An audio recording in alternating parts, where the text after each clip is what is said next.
সৌন্দর্যে অনন্য। এই প্রদেশের রাজধানী শহর বানলং।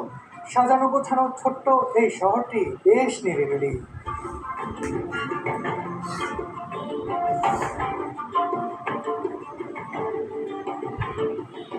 এই শহরের মর্নিং স্টার হোটেলে রাত্রি যাপনের পর টুকটুক নিয়ে ছুটে চলেছি ক্রিয়ং আদিবাসী অধ্যুষিত গ্রামগুলোর দিকে।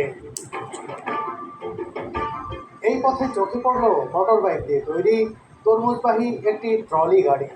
এমন ব্যতিক্রমী গাড়ি এখানে বেশ জনপ্রিয়।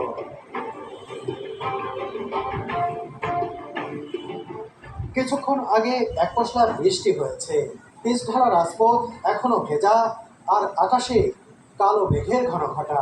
এমন পরিবেশে পথের দুই পাশের অবারিত সবুজ মনকে প্রশান্ত করে দিচ্ছে। এই রত্নাগিরি প্রভিন্সে অনেক ভিলেজ রয়েছে যেখানে বসবাস করে এই ক্রং ট্রাইব, এবং সবাই কিন্তু তাদের সেই বিচিত্র রীতি মেনে চলেন।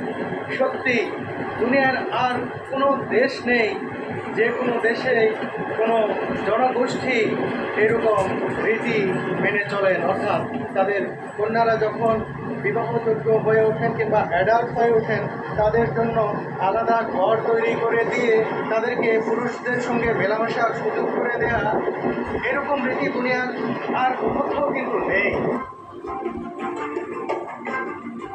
আমাদের টুকটুক চালক মিস্টার সোনা একজন পেশাদার ট্যুরিস্ট গাইড। এখানে আসার বেশ আগে থেকে আমি তার সাথে যোগাযোগ করেছি। স্থানীয় কোনো গাইড সাথে না থাকলে এমন স্পর্শকাতর বিষয় নিয়ে কাজ করা বেশ কঠিন।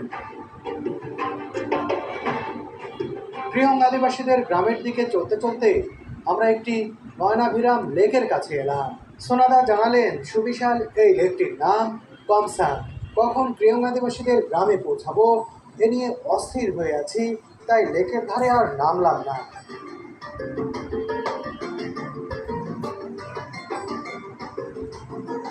লেক পেরিয়ে কম্বোডিয়ার ওচং ডিস্ট্রিক্টে পাহাড়ি কর্দমাক্ত পথে চলতে থাকলাম আমরা। লাল মাটির এই গ্রামীণ পথ সত্যি দারুণ। চলতে চলতে ক্রিয়ং আদিবাসী অধ্যুষিত জনপদে প্রবেশ করলাম। বন্ধুরা, এই যে দেখতে পাচ্ছেন ট্রেনটা তাদের মেয়েরা যখন গরু নিয়ে যাচ্ছে মাঠের দিকে। ক্রিয়ং আদিবাসী জাতিগোষ্ঠীর এই মেয়েদের সাথে তাদের অভিভাবকও রয়েছেন পেছনে। এই বৃদ্ধা ক্রিয়ং নারীর মুখে অদ্ভুত স্মোকিং